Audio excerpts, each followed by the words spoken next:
In the ancient world, divorce was, well, simple. A man just had to write a document, hand it to his wife, and send her away. That was it. A legal separation, a social transaction, basically a closed chapter. But then Jesus comes along and he looks at this really common practice and he sees something else entirely, something way more profound, something shattered, really, on a cosmic level. For him, it wasn't just a broken contract. It was a broken covenant, a broken promise that pointed to a much, much bigger story. He says something that must have just stopped everyone in their tracks. Whoever divorces his wife causes adultery. Whoa. With those words, everything just changes. Marriage is suddenly lifted from this simple social contract to a sacred covenant, something made before heaven itself. So what on earth did he really mean by that? All right, let's dive in and unpack this. Okay, so to really get why this was so radical, we have to put ourselves back in his time. We've got to step into the world Jesus was speaking to, because this wasn't just some dry legal debate. It was a full-blown cultural crisis.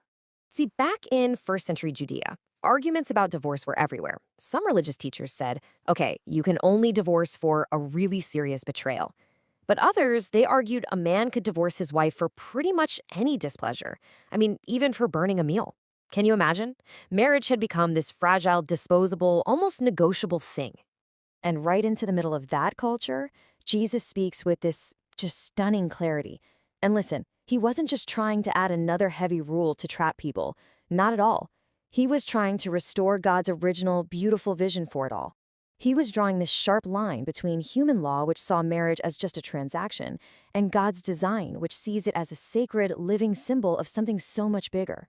Yeah, because if you go all the way back to the beginning of the biblical story, marriage was never, ever just a social thing. It was designed from the start to be deeply symbolic. It was meant to be a mirror. And the real key to unlocking all of this is that word covenant. See, a covenant isn't like a contract you can just tear up as you find a loophole. No, it's a sacred, binding promise of faithfulness. It's a promise that's supposed to reflect the very character of God himself, that unwavering, relentless, pursuing love of his. And this whole idea, this mirror of covenant, it just builds and builds all through the scriptures. It starts small, right? A man and a woman on earth reflecting faithfulness to each other. But then God picks up that same language to describe his relationship with his people, Israel. He pictures himself as this faithful husband to a bride that, well, is often unfaithful. The prophets even call Israel's worship of other gods adultery. And it's all pointing forward, building to this ultimate picture, Christ and the church, the final perfect husband and his redeemed bride. So here's the crucial connection, the thing we have to get.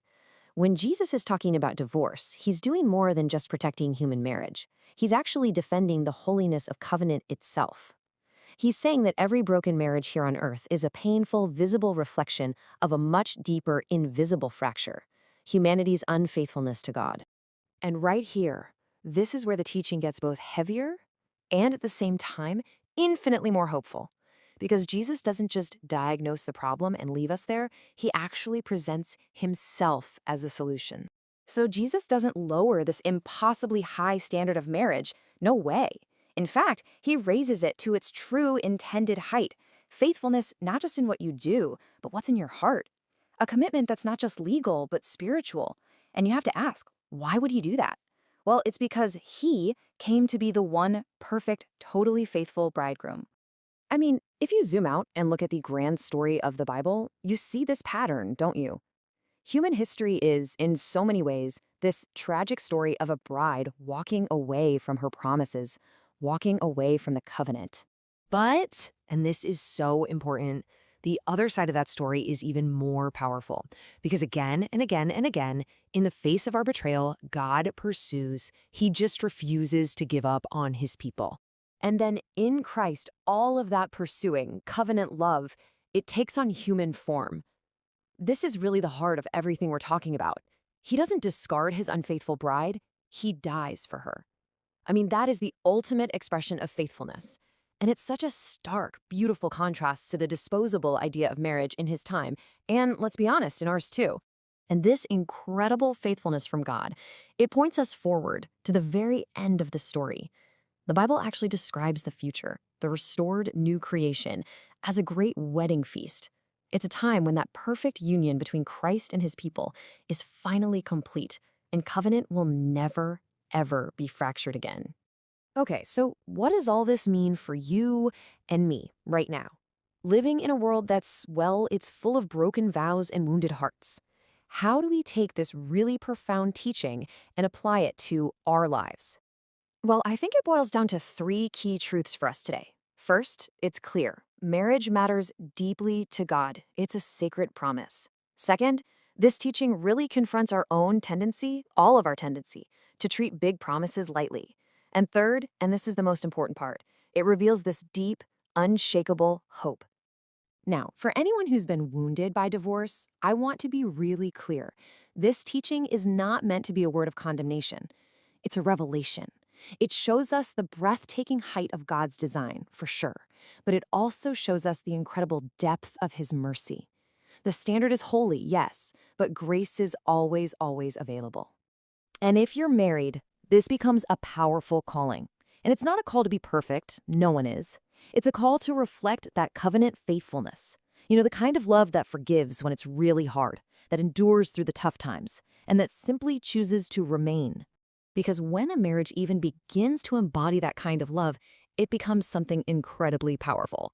It becomes like a living prophecy. It's this little glimpse that the world gets to see of the faithfulness of Christ and the joy of the kingdom that's coming. So in the end, Jesus' teaching on divorce, it's not really about rules, is it? It's about the very heart and nature of God's love. It's about a love that refuses to abandon. The love of a bridegroom who made a promise and who will keep his covenant forever. And that right there, that's a truth that we can all stand on. It's a hope that is absolutely secure. So as we close this out, I'll just leave you with a question to think about. What part of all this teaching from Jesus challenges you or maybe comforts you the most?